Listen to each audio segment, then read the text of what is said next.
ഓം സ്തുതാമയാ വരദാ വേദമാതാ പ്രചോദയന്താം പാവമാനീ ദ്വിജാനാം ആയുപ്രാണം പ്രജാം പശും കീർത്തിം ദ്രവിണം ബ്രഹ്മവർച്ചസം മയം ദത്വാ വ്രജത ബ്രഹ്മലോകം. നരേന്ദ്ര ദയാനന്ദം 2026 148 ദിനമാണിന്ന്. ഈ 148 ദിനത്തിൽ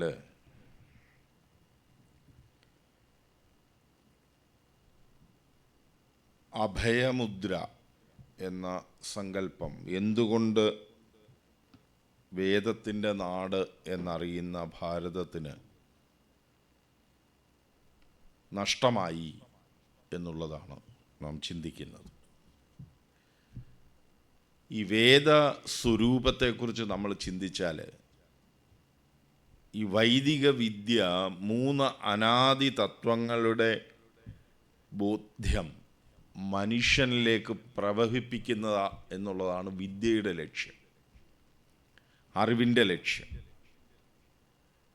ഈ അറിവിൻ്റെ ലക്ഷ്യത്തെ എന്നാണോ ഈ രാഷ്ട്രം അല്ലെങ്കിൽ ഈ രാജ്യം അല്ലെങ്കിൽ ഈ ജനത അല്ലെങ്കിൽ ഈ ധർമ്മം ത്യജിച്ചത്, അന്ന് നമ്മൾ നമ്മുടെ അഭയാവസ്ഥയെ വിട്ട് ഭയാവസ്ഥയിലേക്ക് ചെന്നെത്തി.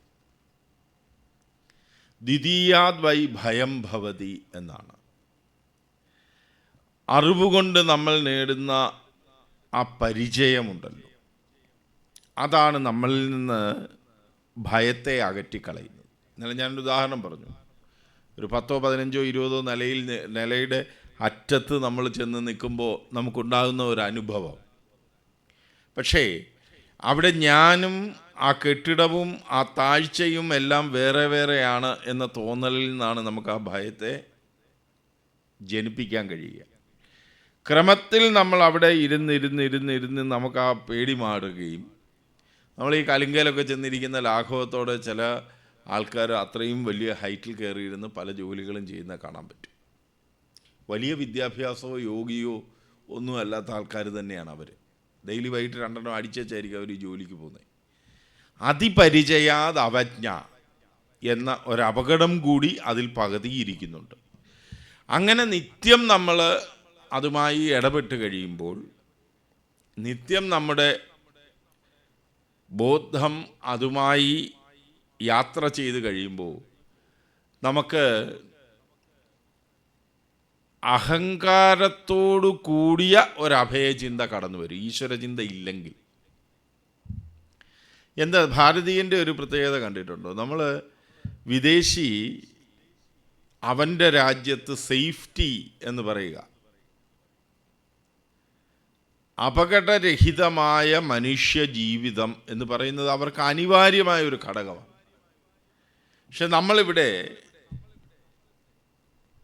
മനുഷ്യൻ്റെ എണ്ണ ഇത്ര അധികമായതിനാലാണോ എന്നെനിക്കറിയില്ല. പക്ഷെ ഭാരതീയർക്ക് അവൻ്റെ ഭൗതിക ശാസ്ത്രത്തിനകത്തുള്ള പ്രയോഗ മേഖലകളിൽ അവൻ ഒരു ദിവസം കടന്നു പോകുന്ന പല കാര്യങ്ങളും നമുക്ക് ചിന്തിക്കാൻ പോലും സാധിക്കുന്നതല്ല. ആർക്ക്? വിദേശിക്ക് അങ്ങനെ ചിന്തിക്കാൻ പോലും കഴിയില്ല. വിദേശിക്ക് അങ്ങനെ ചിന്തിക്കാൻ പോലും കഴിയില്ല എന്ന് പറഞ്ഞാൽ, ചെറിയൊരു ഉദാഹരണം ഞാൻ പറയാം. ഒരു പക്ഷേ 76, 77, 78 78 കാലത്താണ്. അന്ന് ഫോറിനേഴ്സ് ഈ വീട്ടിൽ പഠനത്തിനുമൊക്കെ ആയിട്ട്, സംസ്കൃതം പഠിക്കാനൊക്കെ ആണെന്ന് പറഞ്ഞ് അവർ വരും. അന്ന് വരുന്ന സമയത്ത് ഈ ഫോറിനേഴ്സിൻ്റെ അന്നത്തെ ഒരു രീതി എന്തായിരുന്നു? സ്ത്രീകളും പുരുഷന്മാരും എല്ലാം അവർ വളരെ ഓപ്പണായിട്ട് സിഗരറ്റ് വലിക്കും. ഓട്ടോറിക്ഷ അന്ന് കേരളത്തിൽ പ്രചലിതമായി തുടങ്ങുന്നതേ ഉള്ളൂ. ഏത് യാത്രയ്ക്കും മനുഷ്യർ ടാക്സിയാണ് ഉപയോഗിക്കുക. ഓട്ടോറിക്ഷ ചെറിയ ദൂരത്തിന് പോലും ഈ ഫോറിനേഴ്സ് വരുമ്പോൾ അവർക്ക് ഈ കൺവേർട്ടബിലിറ്റിയുടെ ഒരു സുഖമൊക്കെ ഉള്ളതുകൊണ്ട് അവർ കാർ ഉപയോഗിച്ച് യാത്ര ചെയ്യും. അപ്പോൾ കാറിൽ അവരുമായിട്ട് ഒന്നിച്ച് ചിലപ്പോൾ നമ്മളിങ്ങനെ യാത്ര ചെയ്യുമ്പോൾ ഞാനന്ന് എത്ര വയസ്സുണ്ടാവുമെന്ന് ആലോചിക്കും. 5-6 വയസ്സുള്ള ഒരാളാണ്.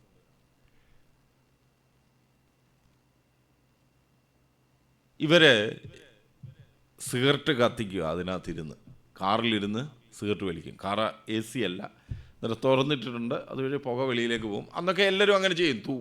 മുറുക്കും, പ്രായമുള്ള ആൾക്കാർ മുറുക്കും, സിഗരറ്റ് വലിക്കും, ഇതൊക്കെ ചെയ്യും, ബീഡി വലിക്കും, ഇതൊക്കെ ചെയ്യും. ഈ അപകടം എന്താണ് എന്ന് വെച്ചാൽ, ഞാൻ ഒരിക്കൽ ഇങ്ങനെ ഇവരോടൊപ്പം ഇരുന്ന് യാത്ര ചെയ്ത് വണ്ടിയിൽ പെട്രോൾ അടിക്കണം എന്ന് പറഞ്ഞ് ഡ്രൈവർ പെട്ടെന്ന് പമ്പിലേക്ക് ചെന്നു. പമ്പിൽ ചെന്നപ്പോൾ ഈ ഡ്രൈവർ വെളിയിൽ ഇറങ്ങി പമ്പിൽ നിന്ന് പെട്രോൾ അടിച്ചിട്ട് അതിൽ വെളിയിലേക്ക് പൈസ അടയ്ക്കണം. അന്നൊക്കെ കൗണ്ടറിൽ കൊണ്ടുവന്ന് പൈസ അടയ്ക്കുകയെന്ന്. ഇന്നത്തെ കൂട്ട് അവിടെ ആരുമില്ല.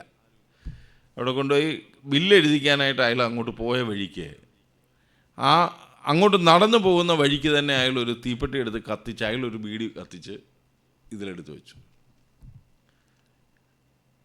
സത്യത്തിൽ ഈ ഫോറിനർ എൻ്റെ കൂടെ ഇരുന്ന സ്ത്രീ അവരിറങ്ങി ഒരൊറ്റ ഓട്ടം ഈ വണ്ടിയെന്ന്. അവർ സിഗരറ്റ് വലിക്കുന്ന സ്ത്രീയാണ്, അവർ കാറിനകത്ത് ഇരുന്ന് സിഗരറ്റ് വലിക്കുന്ന സ്ത്രീയാണ്. പക്ഷെ അവർക്ക് ചിന്തിക്കാൻ പറ്റാത്തത് ഈ ഓപ്പൺ ഫ്ലെയിം എങ്ങനെ ഒരു പെട്രോൾ അടിക്കുന്ന പമ്പിൽ വെച്ച് അവർക്ക് എങ്ങനെ ചെയ്യുന്നു, അതാണ് അവരുടെ ചിന്ത. നിങ്ങൾക്കൊക്കെ അറിയാം, നമ്മൾ ഈ ഒരു കാലത്ത് ഈ ടാക്സിയിൽ യാത്ര ചെയ്യുന്ന കാലത്ത് ഓരോ ഡ്രൈവർമാരുടെ രീതി ഓരോന്നാണ്. അപ്പോൾ ഈ ഡ്രൈവർ എന്ത് ചെയ്യും എന്ന് വിചാരിച്ചാൽ, ഒരു നല്ല ഓട്ടം കിട്ടി അവരുടനെ തന്നെ ആ കാറിനകത്ത് ഒരു ചന്ദനത്തിരി കത്തിച്ചു. എന്നിട്ട് ഈ വണ്ടി എടുത്തിട്ട് നേരെ, അന്ന് പെട്രോൾ ഇതുപോലെ അടിച്ചിടത്തില്ല, ഓരോ ഓട്ടത്തിനനുസരിച്ചുള്ള പെട്രോളാണ് ഇതിനകത്തേക്ക് അടിക്കുക. വില കൂടുതൽ കൊണ്ടല്ല, അങ്ങനെയാണ് അന്നത്തെ ഒരു രീതി. തീരെ വിലക്കുറവാണ്. 3 രൂപ 50 പൈസയ്ക്ക് താഴെയാണ് ഒരു പെട്രോൾ, 1 ലിറ്റർ പെട്രോളിൻ്റെയൊക്കെ വില. നമ്മളന്ന് 2.65 ഒക്കെ പറഞ്ഞു കേട്ടിട്ടുണ്ട്. 3.5 വരെയൊക്കെ നമ്മൾ കണ്ടിട്ടുണ്ട് അടിക്കുന്നത്. പെട്രോൾ അടിക്കുന്നത് 3.5 രൂപ വരെ കണ്ടിട്ടുണ്ട്.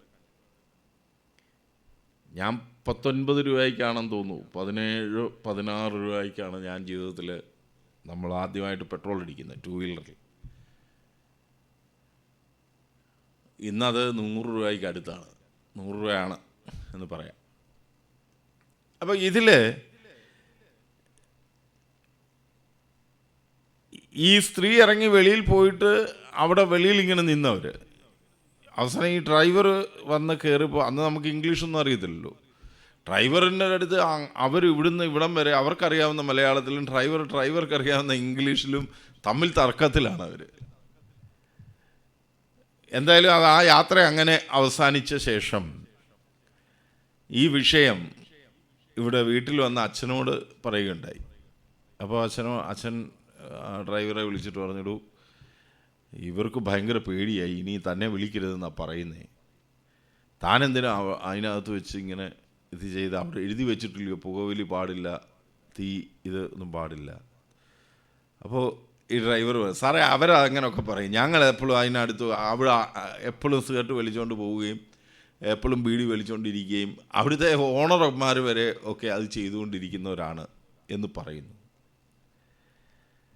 നോക്കൂ, സത്യത്തിൽ പിന്നീട് നമ്മൾ ഇതിനെക്കുറിച്ച് കൂടുതൽ ഗവേഷണാത്മകമായി പഠിക്കുമ്പോഴാണ് എത്ര അപകടകരമായ പ്രവർത്തനമാണ് ഇത് എന്ന് നമ്മൾ മനസ്സിലാക്കുന്നത്.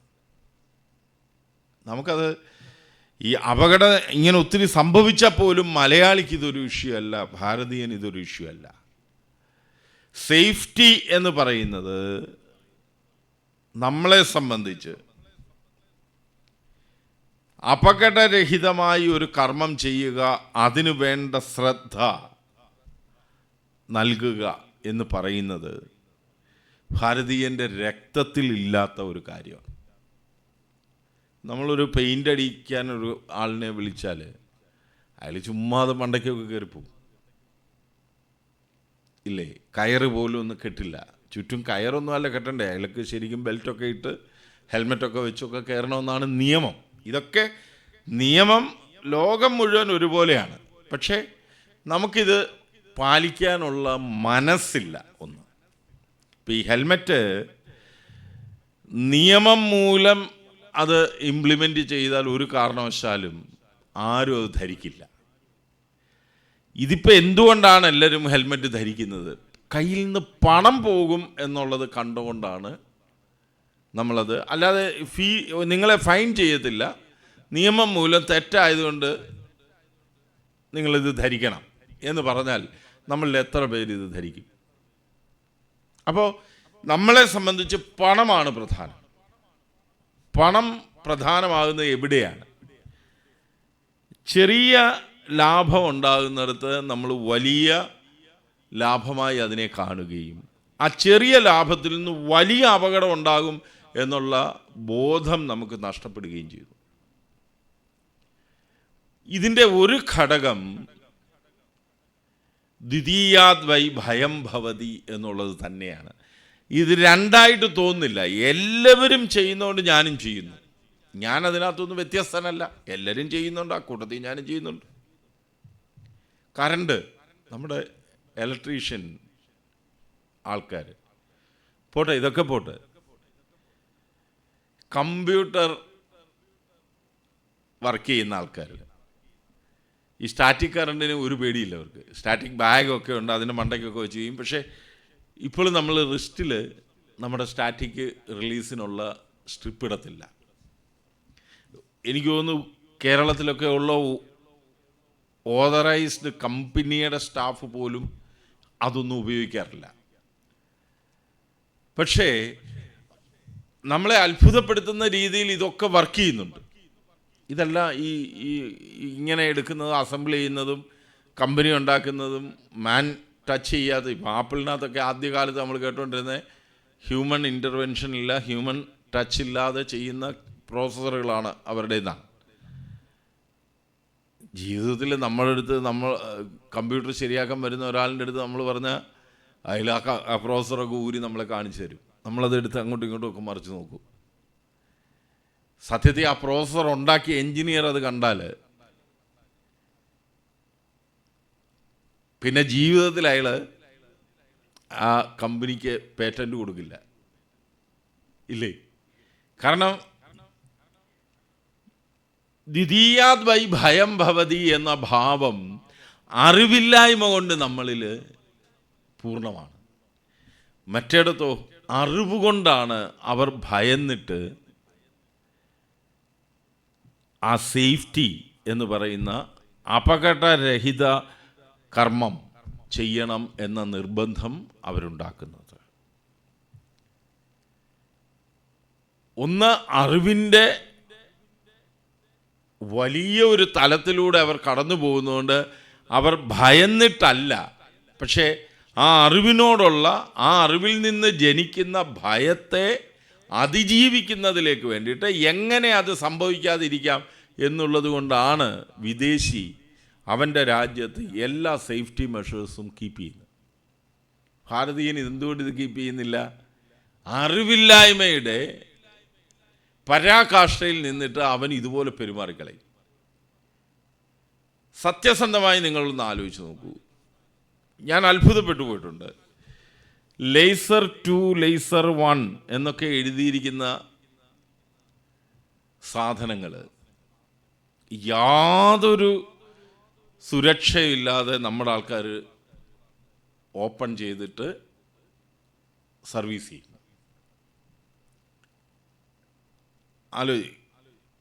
നമ്മൾ ഈ ചെറിയ ഈ ലേസർ പ്രിൻ്റേഴ്സ് ഉണ്ട്, മെഡിക്കൽ എക്യുപ്മെൻറ്റ്സ് ഉണ്ട്, ഈ അളവുമായിട്ട് ബന്ധപ്പെട്ട മെഷീനറീസ് ഉണ്ട്.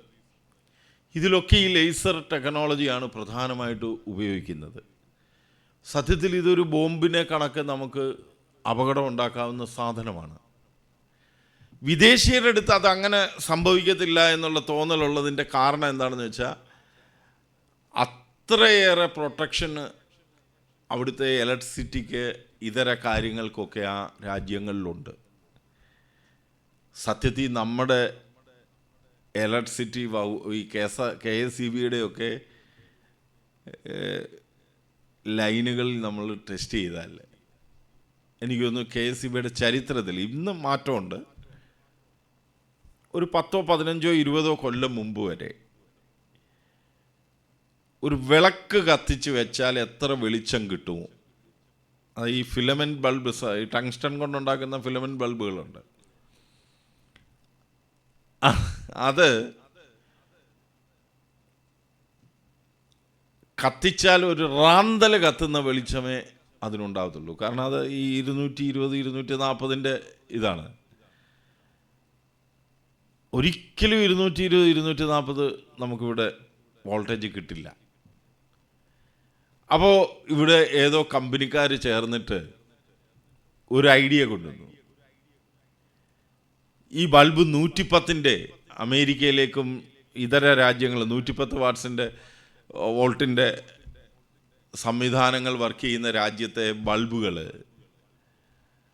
വളരെ ബുദ്ധിപൂർവ്വം, അത് ഗൾഫുകാരൻ്റെ ഒരു വരവോടുകൂടിയാണ് ഇവിടെ വന്നത്. ഗൾഫിൽ ആ സമയത്തൊക്കെ ഈ ബ്രിട്ടീഷുകാരുടെ കോളനികളിലും ബ്രിട്ടീഷ് ആൾക്കാരുടെയും അമേരിക്കക്കാരുടെ കോളനികളിലും ജർമ്മൻകാരുടെ കോളനികളിലും ഒക്കെ ഡിഫറൻറ്റ് വോൾട്ട് സെലക്ട് ചെയ്യാനുള്ള സംവിധാനത്തോടു കൂടിയ ഉപകരണങ്ങളാണ് കൊണ്ടുവരിക. അതിലേതോ ബുദ്ധിമാനായ ഒരു ഇലക്ട്രീഷ്യൻ അവിടുന്ന് ഒരു ബൾബ് കൊണ്ടുവന്ന് കേരളത്തിൽ ഇട്ടു. അതിൻ്റെ ഒരു പ്രത്യേകത എന്താണെന്ന് വെച്ചാൽ വൈകിട്ടാണ് നമുക്ക് എല്ലാവരും കൂടെ ലൈറ്റ് ഇട്ട് കഴിയുമ്പോൾ ലൈറ്റിൻ്റെ വോൾട്ട് ഇങ്ങനെ കുറഞ്ഞു പോകും. അപ്പോൾ അവരെന്ത് ചെയ്യും, ഈ 110 ബൾബ് വാങ്ങിച്ച് ഇതിലിടും. എന്നിട്ട് വൈകിട്ട് 7 മണിയായിട്ട് ഓൺ ചെയ്യത്തുള്ളൂ.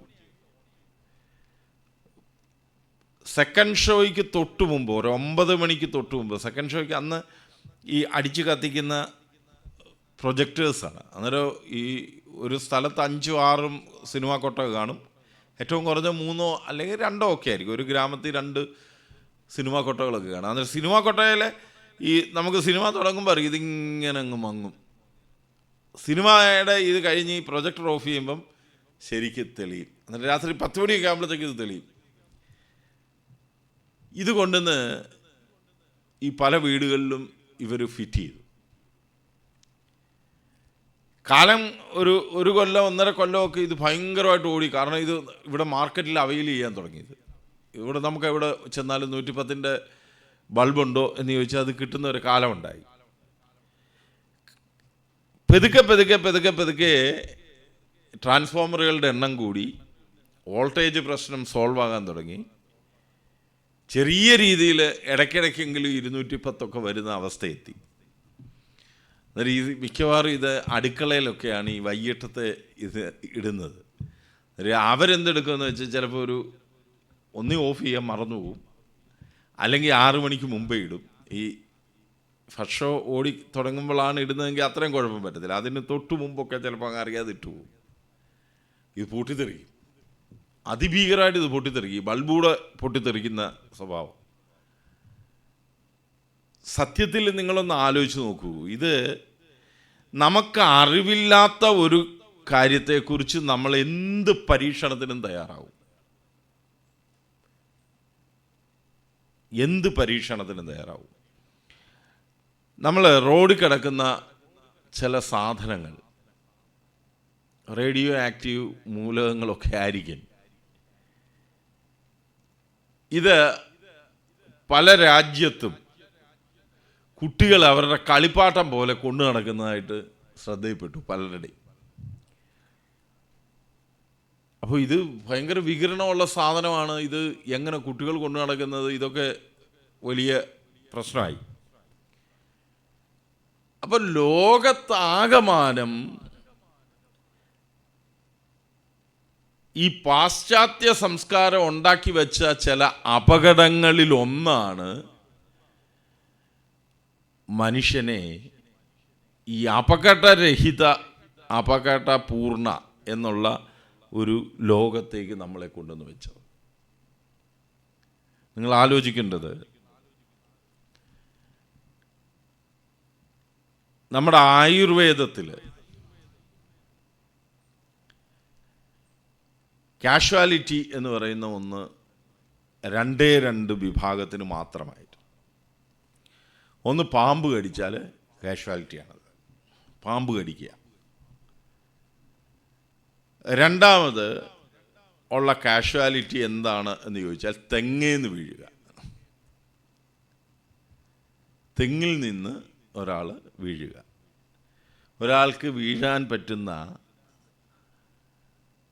ഏറ്റവും വലിയ ഉയരം തെങ്ങിൽ നിന്നാണ്.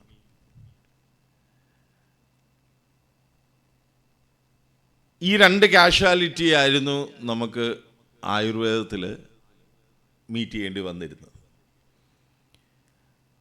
ആയ കാലത്ത് എനിക്ക് തോന്നുന്നു ആയുർവേദം നന്നായി കാര്യം ചെയ്തിരുന്നെങ്കിലും പിന്നീട് അത് ഒരു അന്ധവിശ്വാസത്തിൻ്റെ ഭാഗമായി തീർന്നു. കടിച്ച പാമ്പിനെ വിളിച്ചുകൊണ്ട് വന്ന് വിഷമിറക്കുന്ന സമ്പ്രദായമൊക്കെ ആവിർഭവിച്ചു.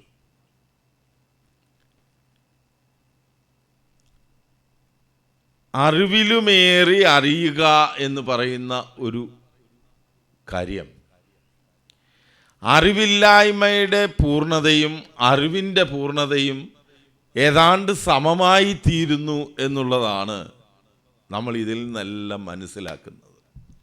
നിങ്ങൾക്ക് ഭയമുണ്ടാകണമെങ്കിൽ അല്പമെങ്കിലും അറിവുണ്ടാകണം. അല്പം അറിവുണ്ടെങ്കിൽ നിങ്ങൾക്ക് അല്പ ഭയമുണ്ടാകും. പൂർണ്ണ അറിവുണ്ടല്ലോ, ഭയം പൂർണ്ണമായിരിക്കും.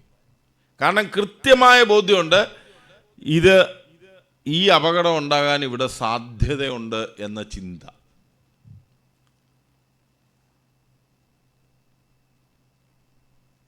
ഈ നിഷ്ഠ, അറിവിൽ നാം കാണിക്കുന്ന ഈ നിഷ്ഠ ഏതാണ്ട് 5000 കൊല്ലങ്ങൾക്ക് മുമ്പേ ഭാരതത്തിന് നഷ്ടമായി.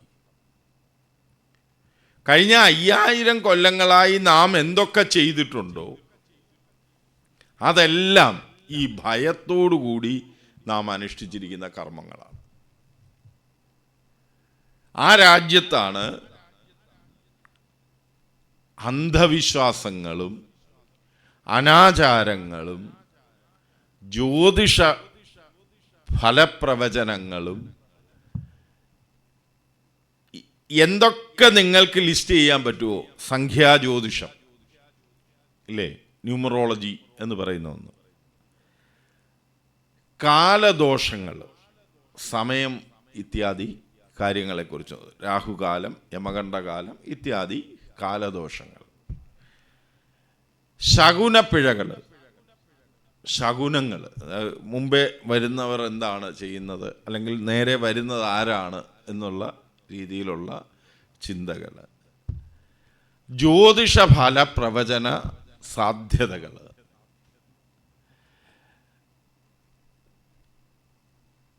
ആഴ്ചകളിലുള്ള വിശ്വാസങ്ങൾ, വെള്ളിയാഴ്ച, ഞായറാഴ്ച, ആ ദിവസം, ഈ ദിവസം, ഇതൊക്കെ ജ്യോതിഷത്തിൽ ഉപരിയായി ഇതിൻ്റെ സൂക്ഷ്മഭാവങ്ങളുണ്ട്. ചില ചൊവ്വാഴ്ച എന്നാൽ ചിലർ കടം കൊടുക്കത്തില്ല, ചില ചൊവ്വാഴ്ച എന്നാൽ ചിലർ ചിലത് ചെയ്യത്തില്ല. ഇങ്ങനെയൊക്കെയുള്ള വലിയ കാര്യങ്ങളുണ്ട്. വെള്ളിയാഴ്ച വീട്ടിൽ നിന്ന് പോകാൻ പാടില്ല, അല്ലെ ചൊവ്വാഴ്ച വീട്ടിൽ നിന്ന് പോകാൻ പാടില്ല. ഓരോ നാട്ടിൽ ഓരോന്നാ. രസമാണത്. അന്ധവിശ്വാസം. പൂച്ച കുറുക്കിയാടുക, ചില പക്ഷികൾ ചിലയ്ക്കുക, പല്ലി ചിലയ്ക്കുക, ചില ജീവികളുടെ ശബ്ദങ്ങൾ, സ്വപ്നം. അത് പറയാൻ വിട്ടു, സ്വപ്നം കാണുക ഇല്ലേ. നമ്മൾ ഇതിൻ്റെ ഒരു ലിസ്റ്റ് ഉണ്ടാക്കണം എന്ന് ഞാൻ ഒത്തിരി കാലം കൊണ്ട് കരുതുന്നുണ്ട്. ഗംഗാപ്രസാദ് ഉപാധ്യായയുടെ അന്ധവിശ്വാസം എന്ന് പറയുന്ന ഒരു ഗ്രന്ഥമുണ്ട്. അതിൽ ഇതിൻ്റെ ലിസ്റ്റുകളുണ്ട്. 64ഓളം അന്ധവിശ്വാസങ്ങൾ അദ്ദേഹം ഇങ്ങനെ ലിസ്റ്റ് ചെയ്ത് വെച്ചിട്ടുണ്ട്. പക്ഷേ അത് നമുക്ക് മലയാളത്തിലേക്ക് അത് കൊണ്ടുവരാൻ കഴിയില്ല. കാരണം അത് ഈ ഹിന്ദി പ്രദേശത്ത് നിലനിൽക്കുന്ന പലതരത്തിലുള്ള വിശ്വാസങ്ങളാണ്. അത് അങ്ങനെ തന്നെ നമ്മളിവിടെ ചെയ്യാറില്ല. ഈ 64 അനാചാരങ്ങൾ എന്നൊക്കെ പറഞ്ഞിട്ട് ശങ്കരാചാര്യരുടെ ശങ്കരസ്മൃതി എന്നൊക്കെ പറഞ്ഞുള്ള ഗ്രന്ഥങ്ങളിൽ കാണുന്നതിൻ്റെ അതിൻ്റെ മുമ്പിലൊക്കെ നമുക്ക് തൊഴാം. ഇത് മറ്റേത് അതുപോലും പറ്റാത്ത രീതിയിലുള്ള 100-200 അന്ധവിശ്വാസങ്ങൾ നമ്മുടെ മനുഷ്യൻ്റെ ഇടയിലുണ്ട്. ഇതിൻ്റെ കാരണം എന്താണെന്നറിയാം?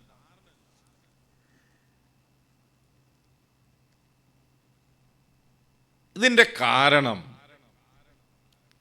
മനുഷ്യ ജീവിതം എന്ന് പറയുന്നത് അറിവില്ലായ്മയിൽ നിന്ന് ആരംഭിച്ച് അറിവിലൂടെ സഞ്ചരിച്ച് അറിവില്ലായ്മയിലേക്ക് ചെന്ന് ചേരുന്നതാണ്. കാരണം എത്ര അറിഞ്ഞാലും അറിയാനുള്ളത് പിന്നെയും നമ്മുടെ മുമ്പിൽ ഇങ്ങനെ ഉണ്ടാകും.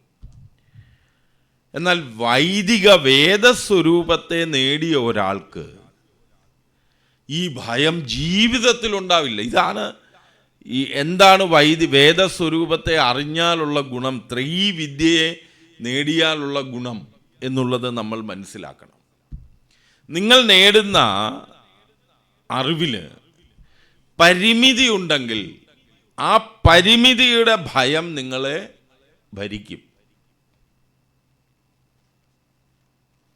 ഇവിടെ ഈ വൈദിക വിദ്യയുടെ ഗുണം എന്താണ്? വേദസ്വരൂപത്തിൻ്റെ ഗുണം എന്താണ്? നിങ്ങളുടെ സകല പരിമിതികളെയും നിങ്ങൾക്ക് ഈശ്വരൻ എന്ന സങ്കല്പത്തിൽ പരിപൂർണമാക്കാൻ കഴിയും. അതിനുള്ള ഓരോ പരിമിതിക്കും ആ പരിമിതിയുടെ പരിപൂർണത എന്ന് പറയുന്നത് ഈശ്വരനിൽ നിങ്ങൾക്ക് സങ്കല്പിക്കാൻ സാധിക്കും. അറിയാൻ കഴിയത്തില്ല. കേവലം അറിവുകൊണ്ട് നമുക്ക് ഈശ്വരനിലേക്ക് എത്താൻ കഴിയില്ലല്ലോ, അനുഭവം ഉണ്ടാകത്തില്ല. പക്ഷേ യഥാർത്ഥത്തിലുള്ള ഈശ്വരോപാസന നമ്മൾ ചെയ്യുന്നതോടുകൂടി എന്താണ് ഈശ്വരൻ, എന്താണ് ജീവാത്മാവ്, എന്താണ് പ്രകൃതി, ഈ 3 അനാദി തത്വങ്ങളുടെ സ്വഭാവവിശേഷങ്ങളെക്കുറിച്ച്, അതിൻ്റെ പരിമിതികളെക്കുറിച്ച്, അതിൻ്റെ സാധ്യതകളെക്കുറിച്ച് ഇത്രയും നിങ്ങൾക്ക് ബോധ്യമായി കഴിഞ്ഞാൽ പിന്നെ നിങ്ങൾക്ക് ഒരു വിധത്തിലുള്ള അന്ധവിശ്വാസത്തിലും ചെന്ന് പെടാൻ കഴിയില്ല. കാരണം എന്താണ്? വിശ്വാസത്തിൻ്റെ പരകോടിയിൽ നിൽക്കുന്ന ഈശ്വരനിലേക്ക് നിങ്ങൾ ഇതിനെ മുഴുവൻ വെച്ച് കഴിയും. ഏത് വിശ്വാസത്തെയും.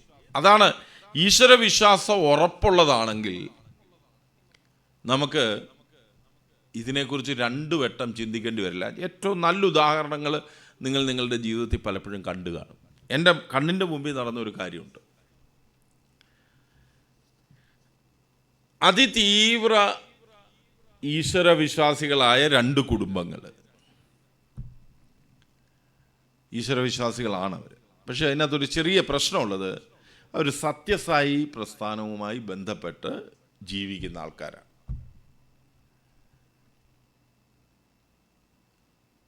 അവർക്ക് 2 കൂട്ടർക്കും സത്യസായി എന്തു പറയുന്നു അതാണ് അവരുടെ സമ്പൂർണമായ ഇത് വളരെ കാലം മുമ്പ് നടന്നതാണ്. 80കളിലോ 90കളിലോ ഒക്കെയാണ്. അന്ന് സത്യസായി പ്രസ്ഥാനം ഇന്നത്തെ നിലയിലേക്ക് വളർന്നിട്ടില്ല. അന്ന് സ്വാമിയെ പോയി കാണാനും എല്ലാ കാര്യങ്ങളും സംസാരിക്കാനും ഒക്കെയുള്ള സൗകര്യങ്ങൾ അന്ന് അവർക്കുള്ള ഒരു ഗ്രൂപ്പാണിത്. അപ്പോൾ അവരുടെ വീട്ടിൽ ഒരു പെൺകുട്ടി, ആ പെൺകുട്ടിക്ക് കല്യാണപ്രായം എത്തിയപ്പോൾ ആ കുട്ടിയുടെ അച്ഛൻ പറഞ്ഞു, ഏത് സായി ഡിവോട്ടിയെ ആണെങ്കിലും നമുക്ക് ഈ വിവാഹം നടത്താം, നമുക്ക് വേറൊന്നും നോക്കണ്ട. ഇവർ ഈ ഭട്ടന്മാരെന്ന് പറയുന്ന വിഭാഗമാണ്. അപ്പോൾ അങ്ങനെ നോക്കിയിരുന്നു. 2-3 വിവാഹത്തിൻ്റെ കാര്യങ്ങളൊക്കെ വന്നു. അപ്പോഴൊക്കെ പല കാരണങ്ങളാൽ അപ്പുറത്തെ നിൽക്കുന്ന ആൾക്കാർ ഈ സത്യസായി വിശ്വാസികളല്ല. അപ്പോൾ അവർ പറയും, ഞങ്ങൾക്ക് അത് പറ്റത്തില്ല, ഞങ്ങൾക്ക് കുണ്ടലിനി നോക്കണം. അത് ഡൽഹിയിലാണ് ഇവർ, അതുകൊണ്ട് അവർ കുണ്ടലി എന്നാണ് പറയുന്നതിന്. കുണ്ടലി നോക്കണം എന്ന് പറഞ്ഞു. ശരി, അവർ നോക്കാൻ പറയാം. അത് നോക്കത്തില്ല, അത് തമ്മി ചേരത്തില്ല എന്ന് പറഞ്ഞു പോരും തിരിച്ചു. അങ്ങനെ ഒരു ദിവസം ഈ പ്രായമായ അച്ഛൻ അല്പ വിഷമത്തോടെ പുട്ടപർത്തിയിൽ പോയിട്ട് സത്യസായിയോട് നേരിട്ട് പറഞ്ഞു, ഇതുപോലെയാണ്, എൻ്റെ മകളുടെ വിവാഹത്തിൻ്റെ കാര്യമാണ്, എന്ത് ചെയ്യണം എന്നെനിക്കറിയില്ല, ഇങ്ങനൊരു കാര്യമുണ്ട്. അതൊന്നും കുഴപ്പമൊന്നുമില്ല, അത് നടന്നോളും എന്ന് പറഞ്ഞ് ഇദ്ദേഹം പറഞ്ഞു വിട്ടു. അദ്ദേഹം ഒരു ഉന്നത ജോലി ചെയ്യുന്ന, ഒരു എംബസിയിൽ ജോലി ചെയ്യുന്ന ഒരു ഉന്നത ഫോറിൻ സർവീസ് ആളാണ്.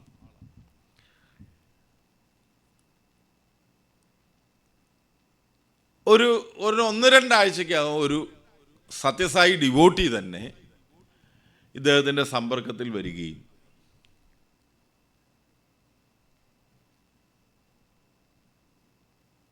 അവർ രണ്ടുപേരും കൂടെ, ആ അച്ഛനും അമ്മയും അവരുടെ അച്ഛനമ്മമാർ തമ്മിൽ വിവാഹം നിശ്ചയിക്കുകയും ചെയ്തു. അപ്പോൾ അവർക്ക് ഇതിൽ രണ്ടുപേർക്കും സത്യസായിയാണ് പരമമായ ഇതെങ്കിലും ഈ കുണ്ടലിനിയിൽ ഒരു ചെറിയ വിശ്വാസമുണ്ട്.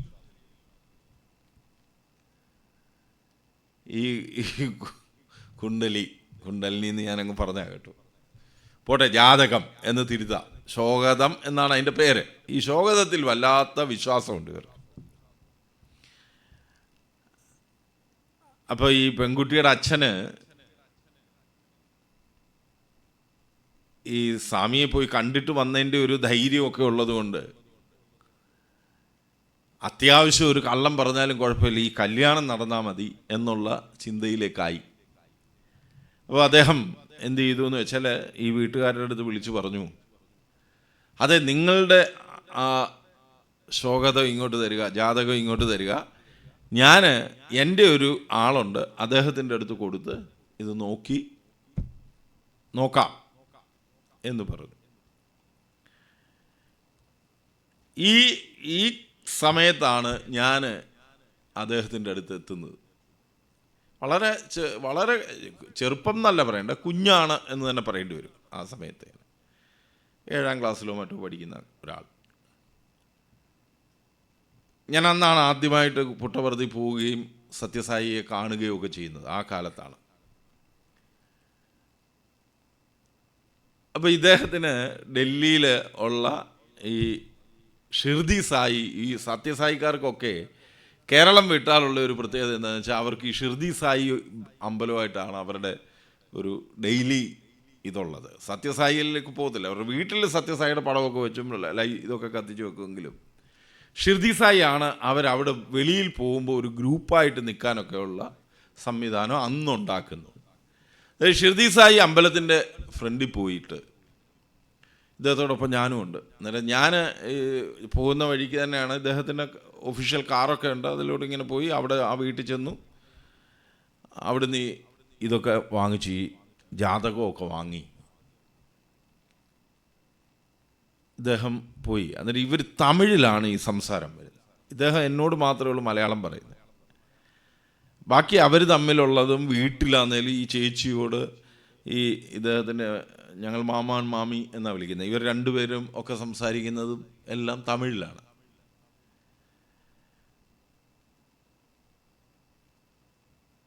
ഇദ്ദേഹം നന്നായിട്ട് മലയാളം പറയും. പെരുമ്പാവൂരുകാരാണ് ഇവർ, അടിസ്ഥാനപരമായി ഇവർ പെരുമ്പാവൂരുകാരാണ്.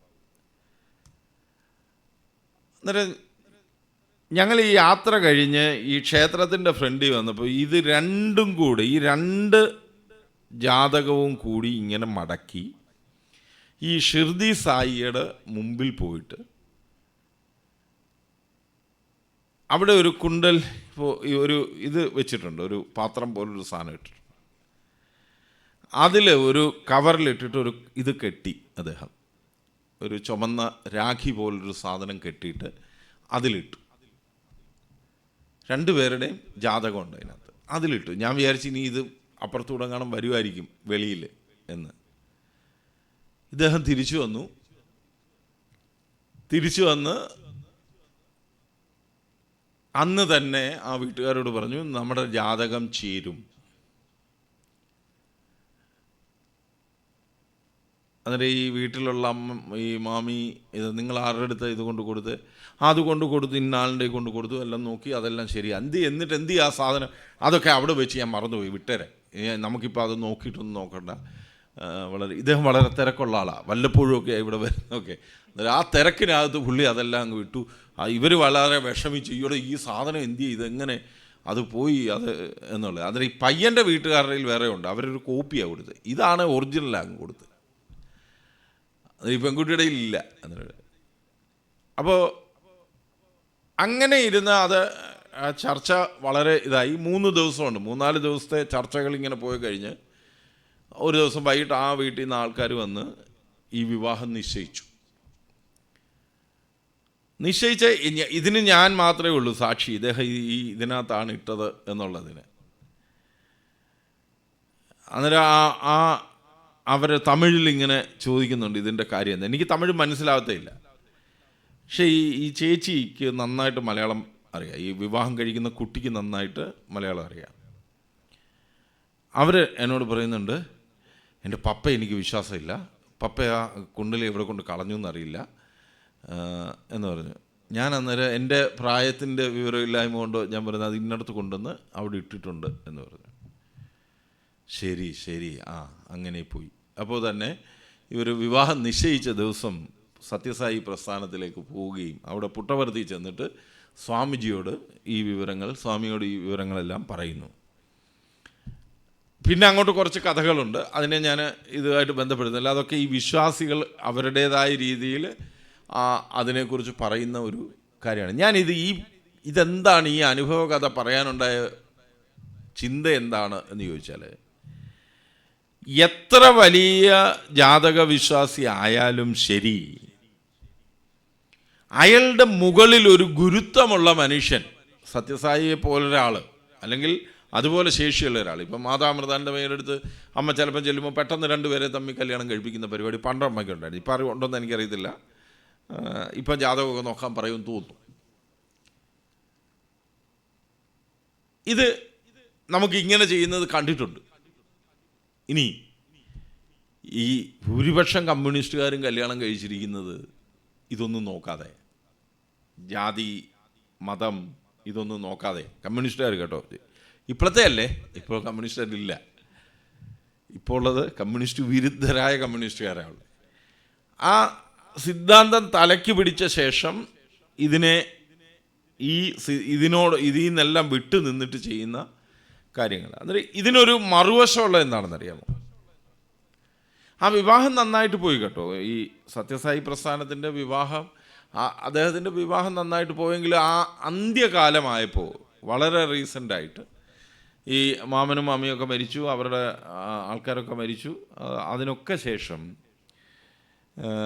ഈ ഭാര്യാഭർത്തൃ ബന്ധത്തിൽ അവർ നല്ല രീതിയിൽ ജീവിച്ചുകൊണ്ടിരിക്കുമ്പോൾ പെട്ടെന്ന് ഒരു ദിവസം ഭർത്താവിന് രോഗം വരികയും സെറിബ്രൽ ഹെമറേജ് സംഭവിച്ച് മരിച്ചു പോവുകയൊക്കെ ചെയ്തു. നോക്കൂ, ഇവിടെ ഞാൻ ഈ കാര്യങ്ങൾ ഉദ്ധരിക്കുന്നതിൻ്റെ കാരണം, മനുഷ്യ ജീവിതം എന്ന് പറയുന്നത് മനുഷ്യർ സദാ സുഖങ്ങളെക്കുറിച്ച് മാത്രമേ ചിന്തിക്കൂ, ദുഃഖത്തെക്കുറിച്ച് ചിന്തിക്കത്തേയില്ല.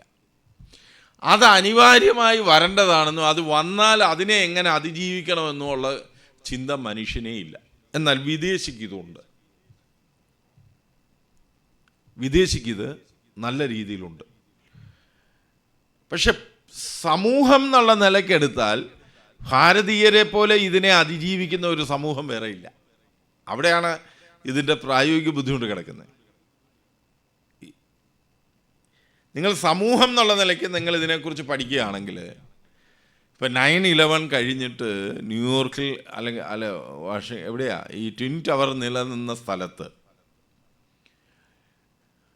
എത്രയോ കാലം ഇപ്പോഴും അവിടെ പലരും അതിൻ്റെ ഇതിൽ നിന്ന് വിട്ടുമാറിയിട്ടില്ല. അതിൻ്റെ ആഘാതം എന്നാണ്, മാനസിക ആഘാതത്തിൽ നിന്ന് ഇന്നും വിട്ടുമാറിയിട്ടില്ല. ഇന്നും ആൾക്കാർ ആ വലിയ വലിയ ഈ സ്കൈ സ്കേപ്പേഴ്സ് കാണുമ്പോൾ അതിൻ്റെ അടുത്ത് പോകത്തില്ല, പേടിയവർക്ക്. പക്ഷേ അത്രയും ഭയം ഭാരതീയർക്കില്ല. അതിൻ്റെ ഏറ്റവും വലിയ ഒരു തെളിവെന്താണ്? നിങ്ങളൊരു ജാതകമോ ശോധകമോ എന്തായാലും ശരി, ഈ സാധനം കൊണ്ട് പോയെന്നിരിക്കട്ടെ, അന്നേരം ഈ ഇങ്ങനെ നോക്കിയിട്ട് പറയാം, അത് ഗുളികൻ അവിടെ നിൽക്കുന്നു, ചൊവ്വ ഇവിടെ നിൽക്കുന്നു, വ്യാഴം അവിടെ പോയി, വെള്ളിയാഴ്ച ഇവിടെ ആയിരുന്നു, തിങ്കളാഴ്ച അവിടെ പോയി, ഇങ്ങനെയൊക്കെ പറഞ്ഞുകൊണ്ടിരിക്കും. ഇതെല്ലാം കേട്ടിട്ട് ഈ കേട്ടുകൊണ്ടിരിക്കുന്ന ആൾ ചോദിക്കും, എന്തോ ഒഴിവ്? അത് ഞാൻ ഈ പറയുന്നത് എന്താണെന്ന് അറിയാമോ? മനുഷ്യ മനസ്സെന്ന് പറയുന്ന ഒന്നുണ്ടല്ലോ, അത് എത്ര സൂക്ഷ്മമാണ് എന്നുള്ളതിൻ്റെ ഒരു തെളിവാണിത്. കാരണം അവൻ വിശ്വസിക്കുന്നത് എന്താണ്? ഈ ഗ്രഹങ്ങളൊക്കെ ഇന്നിടത്ത് നിൽക്കുന്നതുകൊണ്ട് എനിക്ക് ഇന്ന ദോഷം ഉണ്ടാകുമെന്നാണ് അവൻ്റെ വിശ്വാസം. അവനത് വിശ്വസിക്കുന്നില്ല എന്നുള്ളതിൻ്റെ ഏറ്റവും വലിയ തെളിവാണ്, എന്ത് പ്രശ്നമായിക്കോട്ടെ അതിന് നമുക്കൊരു ഒഴിവ് കണ്ടുപിടിക്കാം എന്നുള്ളതാണ്, ഒരു സൊല്യൂഷൻ ഇല്ലേ? എന്നിട്ട് അവനത് ചെയ്യും. ചെയ്ത് കഴിയുമ്പോൾ ഈ പറഞ്ഞാക്കും സന്തോഷം, ചെയ്താക്കും സന്തോഷം, പിന്നെ അവൻ അങ്ങ് ചെയ്യുകയാണ് കാര്യങ്ങൾ. പിന്നെ അവനൊരു പേടിയില്ല, എന്നിട്ട് ഇതിലൂടെ ഇവർ അതിജീവിക്കുന്ന ചില കാര്യങ്ങളുണ്ട്. നമ്മളതിനെ സാമൂഹ്യ ശാസ്ത്രം എന്നുള്ള നിലയ്ക്ക് കണ്ടാൽ, ഈ ഇത്രയും വൈവിധ്യമാർന്ന ഒരു ജീവിതചര്യയുള്ള ഒരു ദേശത്ത് ജ്യോതിഷം എന്തുകൊണ്ട് ഇത്ര പ്രബലമായി നിൽക്കുന്നു? അത് എന്നാൽ അത്ര പ്രബലമാണോ? സാമൂഹ്യമായിട്ട് അത് അത്ര പ്രബലമാണോ? അല്ല, സാമൂഹ്യമായിട്ട് അത് അത്ര പ്രബലമല്ല. നമ്മൾ ജ്യോതിഷിയെ കാണാൻ പോകുന്നത് ആരും അറിയാതെ നമ്മൾ പോകുന്ന ഒരു സ്ഥലം. ഈ മദ്യപിക്കുന്ന പോലാണ്, മലയാളി മദ്യപിക്കുന്ന പോലാണ് ജ്യോതിഷിയെ കാണാൻ പോകുന്നത്. അത് പ്രത്യേകിച്ച് സ്ത്രീകളൊക്കെ പോയാൽ ആരും അറിയരുതെന്ന് അവർക്കൊരു വലിയ നിർബന്ധമുണ്ട്. ലോകം മുഴുവൻ അറിയും, എല്ലാവർക്കും അറിയാം. ഓരോ വ്യക്തിയുടെയും ജ്യോതിഷി ആരാണെന്ന് ഓരോരുത്തർക്കും അറിയാം. ഇതിൻ്റെ ഒരു മാനസിക രോഗത്തിൻ്റെ നിലയിലേക്ക് ഇത് എപ്പോഴാണ് കടന്നു ചെല്ലുന്നത്? അവിടെയാണ് നമ്മൾ ശ്രദ്ധിക്കാനുള്ളത്. ഇത് ഈ മറ്റൊരാൾ എന്നെ ദ്രോഹിക്കാനായി ചില കാര്യങ്ങൾ ചെയ്തിരിക്കുന്നു എന്നിടത്തേക്ക് എത്തും. അത് എവിടുന്ന് എത്തുന്നതെന്ന് അറിയുമോ? ഇവന് പറയുമല്ലോ, ഈ ചന്ദ്രൻ അവിടെ നിൽക്കുന്നു, സൂര്യൻ അവിടെ നിൽക്കുന്നു, മറ്റേ ഈ ശുക്രൻ്റെ ഗതി, പിന്നെ വക്രം, ഒത്തിരി സാങ്കേതിക പദങ്ങൾ. ഈ പദങ്ങളെല്ലാം കൂടി ഇവനും വട്ടുപിടിക്കും. അത് കഴിഞ്ഞിട്ട് ഇവൻ പറയും, ഒഴിവ് നോക്ക്, അല്ല അതിനെന്തോ പരിഹാരം. അത് ഒഴിവെന്നല്ല, പരിഹാരം എന്നാണല്ലോ വാക്ക്. പരിഹാരം കാണും. ഈ പരിഹാരം കണ്ട് ഒരു കാര്യവും നടക്കാതാവും. അതായത് ഞാനിത് പറയുന്നതുണ്ടല്ലോ, പച്ചയായ ജീവിത യാഥാർത്ഥ്യത്തിൽ നിന്നാണ് ഞാനിത് പറയുന്നത്. പച്ചയായ, നമുക്ക് ഇവിടെ ഇത് ഗുരുകുലം ആയതുകൊണ്ടും ഈ ഗുരുകുലത്തിൽ പലരും വരുന്നത് ഇവിടെ ഏതാണ്ട് വലിയ ജ്യോതിഷ പരിപാടി ഉണ്ട് എന്ന് ചിന്തിച്ചും കൊണ്ടാണ് പല കാലത്ത്. അച്ഛൻ്റെയൊക്കെ കാലം വരെ അതിനാണ് വന്നുകൊണ്ടിരുന്നത്. എൻ്റെ അടുത്ത് ആരും വരാറില്ല. വന്നാൽ ഞാൻ അന്നേരം തന്നെ അവരുടെ അടുത്ത് പറയും, നമുക്ക് ഈ പരിപാടി ഇല്ല, നേരെ പറയും. അപ്പോൾ ഇവിടെ എന്താ സംഭവിക്കുന്നത്? ഇവരിങ്ങനെ പറഞ്ഞു ഇത് പലതും ശ്രമിച്ചു നോക്കും. ഇതൊന്നും നടക്കാതെ വരുമ്പോൾ അവരൊരു ചെറിയ ബുദ്ധിമാനായ ജ്യോതിഷിയുടെ അടുത്ത് ചെല്ലുമ്പോൾ അവർ വെച്ച് കൊടുക്കുന്ന വേലയാണ്, ഇത് വേറൊരു സാധനമാണ്, ഒരാൾ വെച്ച് തന്ന. ഈ സ്ത്രീ ആയാലും പുരുഷനായാലും ഉടനെ ചിന്തിക്കുന്നത് എന്തായിരിക്കും? അവരോട് ഏറ്റവും മാനസികമായിട്ട് വിദ്വേഷമുള്ള ഒരാൾ ഇത് ചെയ്തു. ഇതോടെ ജ്യോതിഷൻ രക്ഷപ്പെട്ടു. ഇതോടെ ഈ ചൊവ്വായും ബുധനും വ്യാഴവും ഒക്കെ രക്ഷപ്പെട്ടു. അവരെ നമ്മൾ മറ്റേ പരിഹാരം കൊണ്ടെല്ലാം ക്ലീനാക്കി വെച്ചെങ്കിലും ഇവരെനിക്കിട്ട് പണിഞ്ഞു. ഇതാണ് ഇതിനകത്ത്. ഇത് ചില്ലറ കാര്യമല്ല, അതൊട്ടും ചില്ലറയല്ല. അത് ഉടനെ തന്നെ അതിന് ശരി, അന്നേരം എന്താ ചെയ്യാൻ പറ്റുക? ശരി, ഇതാണ് കാര്യമല്ലേ, നമുക്ക് അന്നേരം മലയാളപ്പുഴ പോയി കോഴിയെ പറപ്പിക്കാം.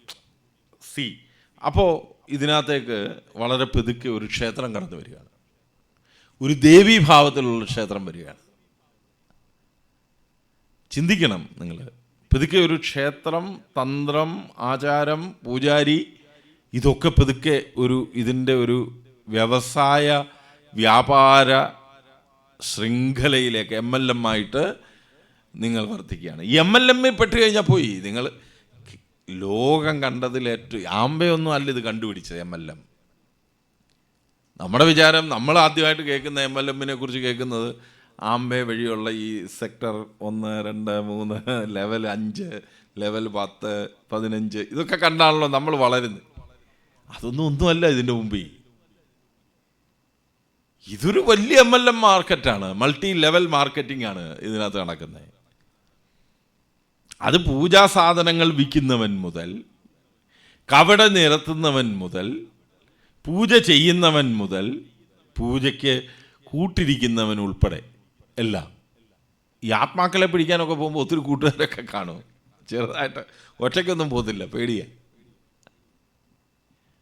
അത് ഇതിൻ്റെ ഈ വീരസ്യം പറച്ചിലുണ്ട്. ഇതൊക്കെ കഴിഞ്ഞ് അത് വളരെ ഡീറ്റെയിൽഡായ വീരസ്യം പറച്ചിലാണ്. ഇങ്ങനെ പോയി പല പ്രാവശ്യം നോക്കി കിട്ടിയില്ല, അവസാനം പിടിച്ചു. ഇല്ല ഈ മണിച്ചിത്രത്താഴിനകത്ത് ഈ തിലകൻ വന്നിട്ട് മോഹൻലാലിനെ കണ്ട് പറയുന്ന പറച്ചിലൊക്കെ ഉണ്ടല്ലോ, ഇവൻ ആരാണ് 10 തലയുള്ള രാവണനാണെന്നൊക്കെ പറഞ്ഞ പോലെയാണ് ഈ ആത്മാക്കളെ എല്ലാം കൂടെ പിടിച്ച് ഈ വെള്ളി കിണ്ണത്തിനകത്തോ ഈ വെള്ളി കൂടിനകത്തൊക്കെ വെച്ച് കെട്ടി ഇവർ കൊണ്ടുപോകും. നോക്കൂ, ഇത് നമ്മൾ ഏത് ലോകത്താണ് ജീവിക്കുന്നത്?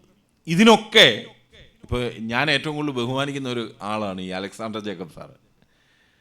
സാറിൻ്റെ അടുത്ത് ഇതിനെക്കുറിച്ചൊക്കെ ചോദിച്ചാൽ സാർ ഉടനെ ഒരു കഥ അങ്ങ് പറയും. നമ്മൾ ഞെട്ടിപ്പോകും. IPS ഒക്കെ കിട്ടിയ ഒരാൾ ഇങ്ങനെ ഇരുന്ന് പറയുമോ എന്നുള്ളത്. ഇതിന് IAS ഒന്നും IPS ഒന്നുമില്ല. സാമാന്യ യുക്തിക്ക് നിരക്കാത്ത കാര്യം വിശ്വാസത്തോടെ ഒരാളുടെ മുന്നിൽ അവതരിപ്പിച്ചാൽ പിന്നെ അവനവിടെ പിടിച്ചു നിൽക്കാൻ പറ്റില്ല. പറ്റുമോ? പറ്റില്ല. കാരണം എന്താ, അത്ര വിശ്വാസത്തോടെ ഒരാളങ്ങ് പറയുകയാണ്, ഞാനങ്ങനെ കണ്ടു, നമ്മളെങ്ങനെ തെളിയിക്കും കണ്ടില്ലെന്ന്. സാധാരണക്കാരൻ എങ്ങനെ തെളിയിക്കും അത് കണ്ടില്ല എന്ന്? അത് ഈ പ്രത്യക്ഷത്തിൻ്റെ ഒരു ദോഷമാണത്. പ്രത്യക്ഷത്തെ അവരവിടെ കൃത്യമായി എന്താണ് പ്രത്യക്ഷം എന്ന് പറഞ്ഞിട്ടുണ്ട്. അവ്യഭിചാരി, വ്യവസായാത്മകം പ്രത്യക്ഷം. ഇല്ലേ? എങ്ങനെ ആയിരിക്കണം പ്രത്യക്ഷം? ആരാണ് ഞാൻ കണ്ടു എന്ന് പറഞ്ഞാൽ നമുക്ക് വിശ്വസിക്കാൻ പറ്റുക? കണ്ട ആളിന് കാഴ്ച വേണം, കണ്ട സ്ഥലത്ത് വെളിച്ചം വേണം, കാണാനുള്ള ഇന്ദ്രിയം വേണം, പൂർണ്ണ യോഗ്യത വേണം. ഇല്ലേ? ഇനി കാണേണ്ട വസ്തുവിൻ്റെ തത്വത്തെക്കുറിച്ച് പറയുമ്പോഴും അവിടെ കൃത്യതയാർന്ന നിയമങ്ങൾ അവിടെ പറയുന്നുണ്ട്. ഇല്ലേ?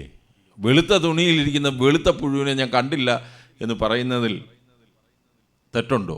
ഇല്ല. വെളുത്ത തുണിയിൽ വെളുത്ത പുഴു ഇരുന്നാൽ പെട്ടെന്ന് കാണത്തില്ല.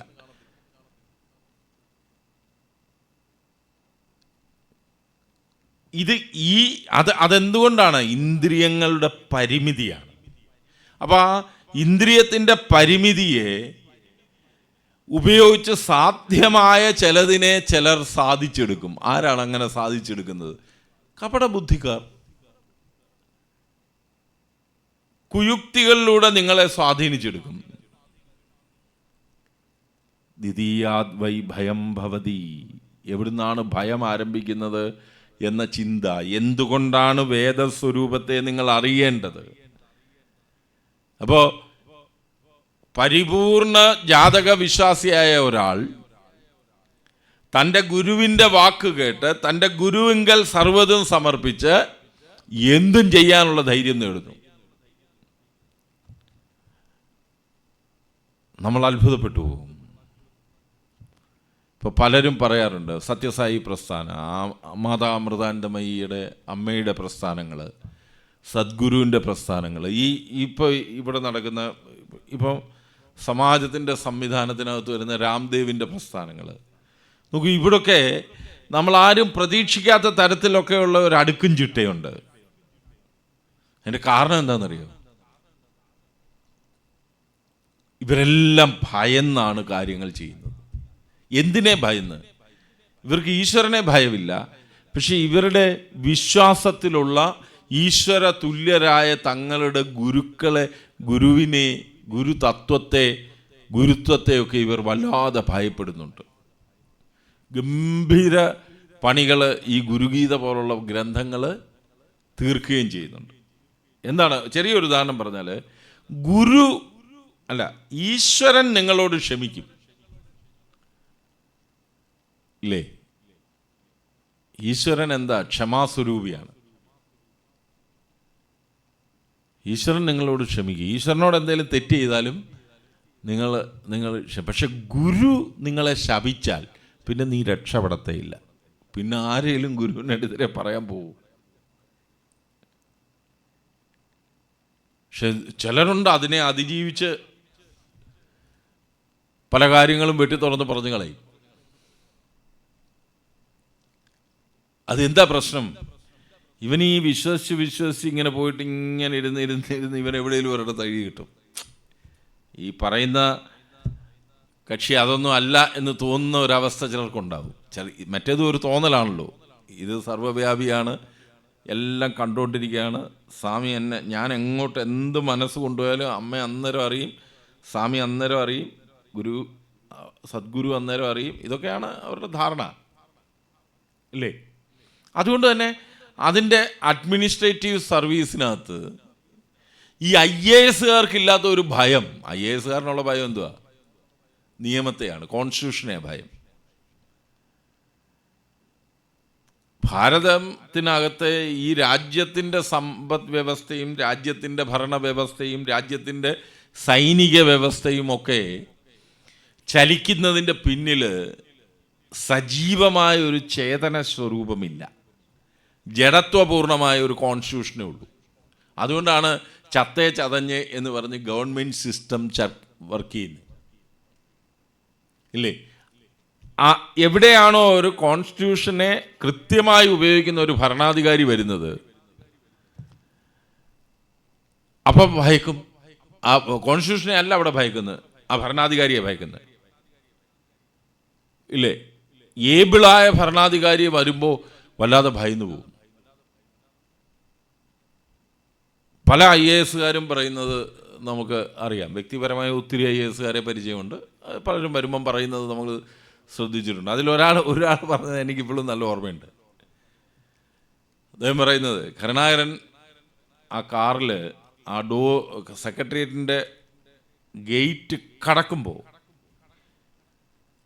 ആ കെട്ടിടം ഒന്ന് കുലുങ്ങും എന്നാണ് പറഞ്ഞത്. കാരണം അതിനകത്തിരിക്കുന്ന മുഴുവൻ 47 ഡിപ്പാർട്ട്മെൻറ്റുകളോ മറ്റോ ആണ് നമ്മുടെ സർക്കാരിനുള്ളത്. എത്രയാണെന്ന് എനിക്കിപ്പോൾ അറിയത്തില്ല കേട്ടോ, അന്നത്തെ ഒരു കണക്ക് വെച്ച് പറയുന്ന. ഇപ്പോൾ അതൊക്കെ കൂടിക്കാണാം. ഈ 47 കസേരയിൽ ഇരിക്കുന്നവനും CM എന്ന് പറയുന്ന 2 അക്ഷരം അന്ന് ലീഡർ എന്നാണ് പറയുന്നത് ഇല്ലേ? പുള്ളി അവിടെ വന്നിരിക്കുന്നു എന്നറിയാം. ഇത് സത്യത്തിൽ അവരുണ്ടാക്കിയെടുക്കുന്ന ഒരു ഇമേജാണ്. ഇപ്പോൾ ഈ 47 ഡിപ്പാർട്ട്മെൻറ്റിലും കയറി പുള്ളിക്ക് ചെന്ന് എല്ലാ കാര്യത്തിലും ഇടപെടാൻ പറ്റുമോ? ഇല്ല. 1 or 2 പുള്ളിയുടെ അടുത്ത് എത്തുന്നവരിലേക്ക് പുള്ളി ആ ഇത് കൊടുക്കുമ്പോൾ അവർ കൊടുക്കുന്ന ഒരു ഇമേജാണ് പിന്നീട് ഡെവലപ്പ് ചെയ്ത് മൾട്ടിപ്ലൈ ചെയ്ത് പോകുന്നത് ഇല്ലേ? ഇതിന് വലിയ ഒരു പദ്ധതി ഇതിൻ്റെ പിന്നിലുണ്ട്. അവിടെയാണ് ദ്വൈതം പ്രവർത്തിക്കുന്നത്. ഞാനും ആ ലീഡറും 2 ഒന്നല്ല. അപ്പോൾ എനിക്ക് ഭയമുണ്ട്. ആ ഭയത്തെ എനിക്ക് എങ്ങനെ മാറ്റിക്കഴിയാൻ പറ്റും? അദ്വൈതത്തിലൂടെ മാറ്റാൻ പറ്റും. എങ്ങനെ അദ്വൈതത്തിലേക്ക് എത്താൻ പറ്റും? പുള്ളിയുടെ പാദസേവ ചെയ്യണം. സ്വജനപക്ഷപാതമാവും. അപ്പോൾ പിന്നെ എല്ലാ മേഖലകളിലും ആ ഭരണാധികാരിക്ക് വേണ്ട രീതിയിലുള്ള ഭരണമേ അവിടെ നടക്കുകയുള്ളൂ. അപ്പോൾ ഇത് നേരെ നമ്മൾ ഈ അഡ്മിനിസ്ട്രേറ്റീവ് സർവീസിലേക്ക്, ഇന്ത്യൻ അഡ്മിനിസ്ട്രേറ്റീവ് സർവീസിലേക്ക് ഇതാണ് നിയമമെങ്കിൽ, ഗവൺമെൻറ്റിനെ പോലെ വർക്ക് ചെയ്യുന്ന സെക്രട്ടേറിയറ്റൊക്കെ ഉള്ള വലിയ ഗവൺമെൻറ്റിനെ പോലെ തന്നെ വർക്ക് ചെയ്യുന്ന വേറെ മറ്റ് സാമ്രാജ്യങ്ങളെ നിങ്ങളൊന്ന് ആലോചിച്ച് നോക്കും. നിങ്ങളിത് സ്വന്തം വീട്ടിൽ ഇംപ്ലിമെൻ്റ് ചെയ്ത് നോക്കിയാൽ മതി. വളരെ സ്ട്രിക്റ്റായിട്ടുള്ള അച്ഛനുള്ള വീടുകൾ നമുക്ക് കണ്ടാൽ അറിയാം ഇല്ലേ? എന്തായിരിക്കും അവിടുത്തെ പ്രത്യേകത? എല്ലാ അടുക്കും ചിട്ടയിലും ആയിരിക്കും നടക്കുന്നത്. നല്ല അടുക്കും ചിട്ടയും കാണും ആ വീടിന്. ഒരു കാര്യവും അങ്ങോട്ടും ഇങ്ങോട്ടും മാറിയിരിക്കില്ല. അവിടെ എന്താ പ്രശ്നം? ഞാൻ അച്ഛൻ, ഞാൻ ഭർത്താവ്, ഞാൻ സഹോദരൻ, ഞാൻ ഈ ബന്ധം അവിടെ കൃത്യമാണ്. അതിൽ ഞാൻ എന്ന ഭാവവും ആ അപ്പുറത്ത് നിൽക്കുന്ന വ്യക്തിയും രണ്ടായിട്ടാണ് നിൽക്കുന്നത്. അതൊന്നാണ് എന്നുള്ള ബോധ്യത്തിൽ നമ്മൾ നിന്നേ പറ്റൂ. അച്ഛൻ്റെ ഇംഗിതം എന്തോ അത് അങ്ങനെ തന്നെ ചെയ്താലേ എനിക്ക് എന്തവസ്ഥ കിട്ടൂ, എന്നെ അച്ഛൻ ഭിന്നനായി കാണാതിരിക്കൂ. അവിടെ സമർപ്പണപൂർണമായ കർമ്മം നടക്കും, അടുക്കും ചിട്ടയും കാണും. അതുകൊണ്ട് തന്നെ ഒരു ഗവൺമെൻറ് വിചാരിച്ചാൽ നടക്കാത്ത കാര്യങ്ങൾ ഈ തരത്തിലുള്ള സംവിധാനങ്ങളിലൂടെ ഭാരതം നടത്തിയെടുത്തുകൊണ്ട് പോകും.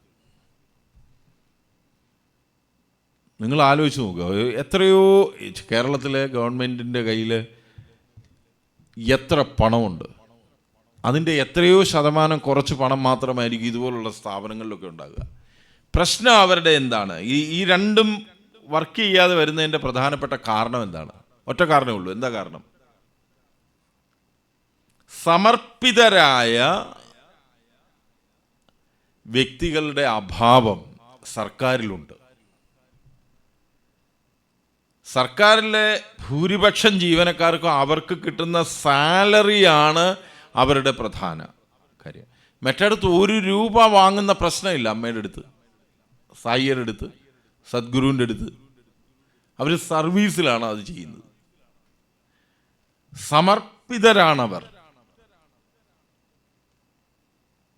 ഇത് നിങ്ങളുടെ ജീവിതത്തിൽ ചെയ്യത്തില്ല.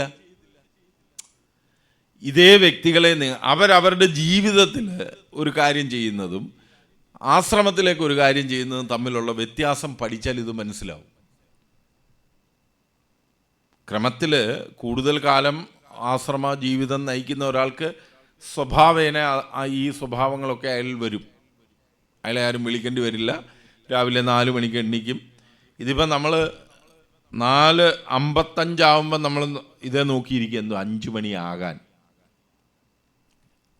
ഒരുവിധം മാന്യത ഉള്ളവനെ മറ്റവൻ 4 മണിയാകുമ്പോൾ അത് ഇന്നിച്ചിട്ട് നേരത്തെ പോകും കേട്ടോ, എന്ന് നോക്കിക്കണേ എന്ന് പറഞ്ഞാൽ അതിൻ്റെ മേളിൽ ഇരിക്കുന്ന ആൾ അന്നേരം ഇറങ്ങിപ്പോവും. ഈ മേളിൽ ഇരിക്കുന്ന ആൾ 6 മണിക്കേ പോകത്തുള്ള ഇവൻ പോവും. അവൻ്റെ ഈ മേളിൽ ഏറ്റവും മേളിലിരിക്കുന്ന ആൾ ഇടയ്ക്കിടയ്ക്ക് വരാൻ സാധ്യതയുണ്ട്. അതിൽ ഓരോന്നും പറഞ്ഞുകൊണ്ട് വരും എന്ന് പറഞ്ഞാൽ ഈ കക്ഷി പോകത്തില്ല, അവിടെ ഇരിക്കും. ഈ മാന്യത, ഈ ശ്രദ്ധ, ഈ ഭയം, ദ്വിതീയാദ്വൈ ഭയം, ആ ഭയം അവരിലില്ല. അതുകൊണ്ട് എന്താണ് നാം പറയാൻ ശ്രമിക്കുന്നത്? ഒറ്റ കാര്യമാണ് പറയാൻ ശ്രമിക്കുന്നത്. ഭാരതത്തിൻ്റെ അഭയമുദ്ര എന്ന് പറയുന്നത്, എന്നാണോ നമ്മൾ അദ്വൈതത്തെ കൃത്യമായി വ്യാഖ്യാനിക്കാതെ ഈ പ്രപഞ്ചം മായയാണ് എന്ന് പറഞ്ഞതോടുകൂടി ഭാരതം അതിൻ്റെ സകല ഐശ്വര്യങ്ങളെയും ത്യജിച്ചു.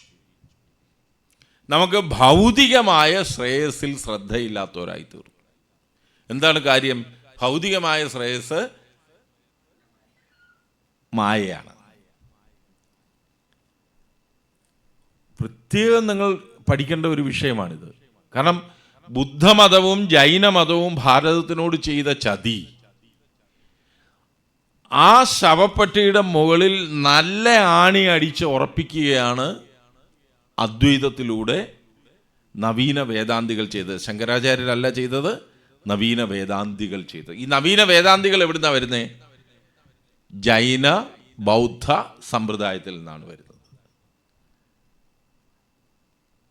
അവരുടെ വാദം എന്തായിരുന്നു? ഇവിടെ സത്ത ഒന്നേ ഉള്ളൂ എന്നാണ് അവരുടെ വാദം. സത്തയേ ഇല്ലെന്നാണ് അവരുടെ വാദം.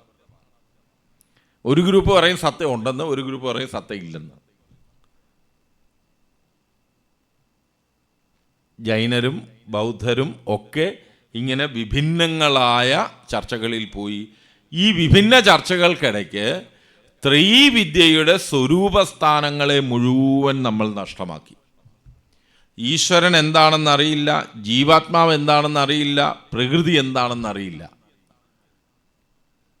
എല്ലാം ഈശ്വരനാണ് എന്ന് കരുതും വിധം അഹം ബ്രഹ്മാസ്മി എന്ന് പറഞ്ഞു കളഞ്ഞു, അയമാത്മാ ബ്രഹ്മ എന്ന് പറഞ്ഞു കളഞ്ഞു, തത്വമസി എന്ന് പറഞ്ഞു കളഞ്ഞു. പിന്നെ ഒരെണ്ണം കൂടെ ഉണ്ട്, അത്രേ, പ്രജ്ഞാനം ബ്രഹ്മ. നോക്കൂ,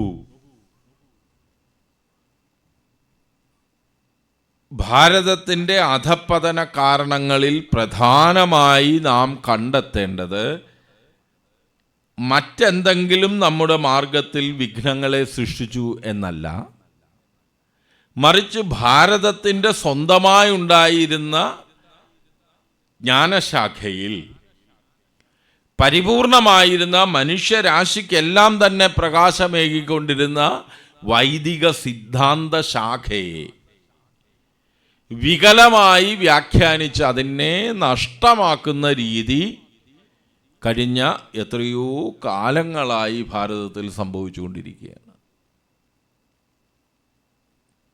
വളരെ ശ്രദ്ധിച്ചാൽ മാത്രമേ നമുക്ക് ഈ സൂക്ഷ്മ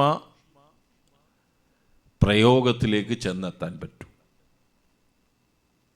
ബൗദ്ധരും ജൈനരും നാസ്തികരും കൂടിച്ചേർന്ന് ആസ്തികരായ ഭൂരിപക്ഷം വരുന്ന സമൂഹത്തിനെ പൗരാണിക പക്ഷത്തിലേക്ക് നയിക്കുകയും ജൈനമതത്തിൻ്റെ സ്വാധീനത്തിലേക്ക് കൊണ്ടുവരിക എന്നുള്ള ലക്ഷ്യത്തോടെ. ജൈനമതത്തിൻ്റെ സ്വാധീനത്തിൻ്റെ കാരണം ഭക്ഷണമാണ്. നമുക്ക് മതപരമായ ജീവിതത്തിനകത്ത് പരമപ്രധാനമായി ഒരാളുടെ ജീവിതത്തെ നിർണയിക്കുന്നത് ഭക്ഷണമാണ്. ഇപ്പം ബ്രാഹ്മണനെ ബ്രാഹ്മണനാണെന്ന് നമ്മൾ എങ്ങനെ അറിയുന്നത്? അവൻ്റെ ഭക്ഷണത്തിലൂടെ അറിയുന്നത്. അല്ലാതെ നിങ്ങൾക്ക് എങ്ങനെയും ബ്രാഹ്മണനെ മനസ്സിലാവൂ? കാരണം ശിഖയില്ല ഇന്നത്തെ ബ്രാഹ്മണന്, പൂണൂലില്ല.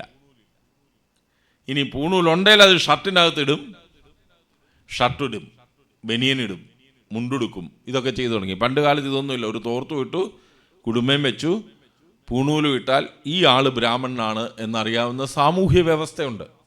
അവർ ഷർട്ടിടുമോ? ഷർട്ടെന്നല്ല, തുന്നിയതൊന്നും ഉപയോഗിച്ചു കൂടാന്നാണ്. തുന്നിയതൊന്നും ആരിടത്തില്ല, ബ്രാഹ്മണൻ ഉപയോഗിക്കില്ല. തുന്നാത്ത വസ്ത്രങ്ങൾ ഉടുക്കും, അതൊരു തോർത്താണ്. കോണകവും തോർത്തും രണ്ടേ ഉള്ളൂ. ഭാരതത്തിൽ എവിടെയും അവന് യാത്ര ചെയ്യാം. ഭാരതത്തിൽ എവിടെയും അവന് യാത്ര ചെയ്യാം. ചുമ്മാതെ പറയുന്നതല്ലെന്നേ. ഇവിടുത്തെ പല മഹാബ്രാഹ്മണരും കാശിയിലേക്കും ഗയയിലേക്കും പലയിടത്തും യാത്ര ചെയ്ത് കെട്ട കാലത്ത്. അന്ന് ഇതിനെല്ലാം സംവിധാനങ്ങളുണ്ട് ഇവിടെ. ഇപ്പോൾ ചിലരൊക്കെ പ്രസംഗിക്കുന്ന കേട്ടാൽ തോന്നുന്നു, എടാ സംസ്കൃതത്തിന് എന്തിനാ ഇത്രയും പ്രാധാന്യം? അത് ചോദിക്കുന്നത് ഇംഗ്ലീഷിലാണ്. Why you give this much importance to the dead language of India എന്നാണ് ചോദ്യം. എത്ര കാലമായിട്ട് ഇവൻ ആഗ്രഹിക്കാന്നറിയാം ഇതൊരു ഡെത്ത് ലാംഗ്വേജ് ആണെന്ന് ഇവനൊന്ന് ഇവിടുത്തെ ജനങ്ങളെ ബോധ്യപ്പെടുത്താൻ.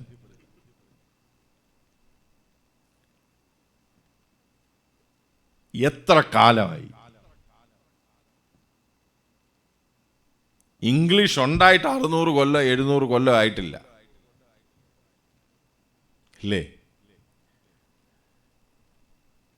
ഷേക്സ്പിയറിന് 400 കൊല്ലം പ്രായമില്ല, 500 കൊല്ലം കാഷ്ടി.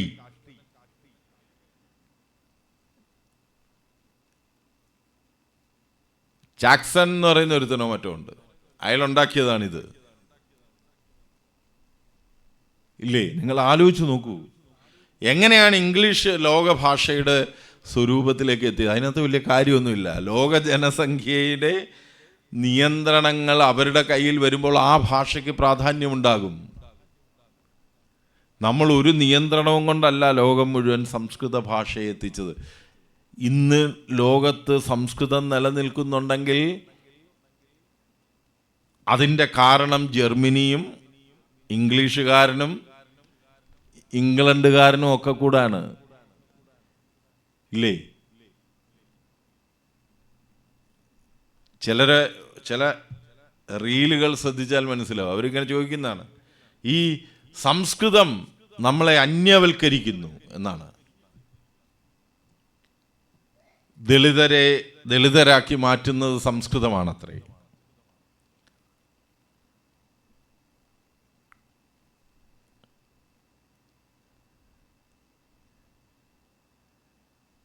ഇല്ലേ?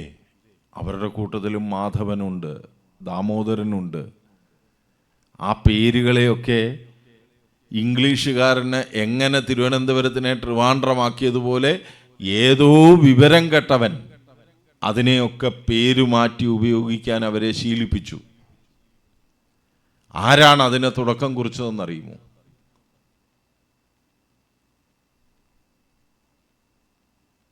ക്രൈസ്തവ മിഷണറിമാരാണ് അതിന് തുടക്കം കുറിച്ചത്. 200 കൊല്ലത്തെ ചരിത്രത്തിനകത്ത് കാട്ടാളനായിരിക്കുന്ന ഋഷിക്ക് വാൽമീകി എന്ന് പേരിടാമെങ്കിൽ മുക്കുവനായ ഒരുത്തന് വ്യാസൻ എന്ന പദവി ലഭിക്കാമെങ്കിൽ എങ്ങനെ ഇവിടെ അധസ്ഥിതനായ മനുഷ്യർക്ക് ഈ പേരുകൾ? ഇന്നും അത് തൊട്ടു തീണ്ടാത്ത ഒരിടമുണ്ട്. എവിടാണെന്ന് അറിയുമോ? നിങ്ങൾ കടൽക്കരയിലേക്ക് ചെല്ലൂ. നിങ്ങളെ അത്ഭുതപ്പെടുത്തുന്ന പേരുകൾ നിങ്ങൾക്ക് അവിടെ കാണാൻ പറ്റും. വൈദിക പേരുകൾ.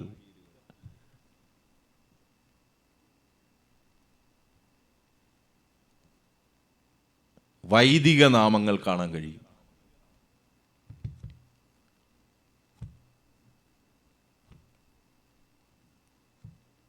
ഇംഗ്ലീഷുകാരൻ വന്ന് നമ്മുടെ പേര് മാറ്റി, നമ്മുടെ ഡ്രസ്സ് മാറ്റി, നമ്മുടെ സംസ്കാരം മാറ്റി, നമ്മുടെ ദേവതകളെയും മാറ്റിക്കളഞ്ഞവർ. എന്തൊരു ഗൂഢശ്രമമാണിത്! ഈ ഗൂഢശ്രമത്തിൻ്റെ ഭാഗമായി ഭാരതത്തിൽ ആദ്യമെത്തിയ വിദേശി ഭാരതത്തിൻ്റെ മണ്ണിൽ വന്ന് കുഴിച്ചിട്ടിട്ട് പോയ യുറേനിയം 236 ആണ് ഇന്ന് നമ്മുടെ കുട്ടികൾ കൊണ്ട് നടക്കുന്ന ജ്യോതിഷം. ഇല്ലേ? അതവിടെ ഇരുന്ന് ഇങ്ങനെ റേഡിയോ ആക്റ്റീവ് മൂലകം പോലെ അതിങ്ങനെ പ്രചരിപ്പിച്ചുകൊണ്ടിരിക്കുകയാണ്. ഇത് പ്രചരിപ്പിക്കുന്നവൻ്റെ ധാരണ എന്താണ്? അവന് തന്നെ സംശയമുണ്ട്, പിന്നെ ജീവിക്കണ്ടേ, ഞാനിത് പഠിച്ചു പോയല്ലോ, ഇതുകൊണ്ട് നടന്നേക്കാം. അതിനോടൊരാത്മാർത്ഥത, അതുമാത്രമാണ് അവരുടെ ലക്ഷ്യം.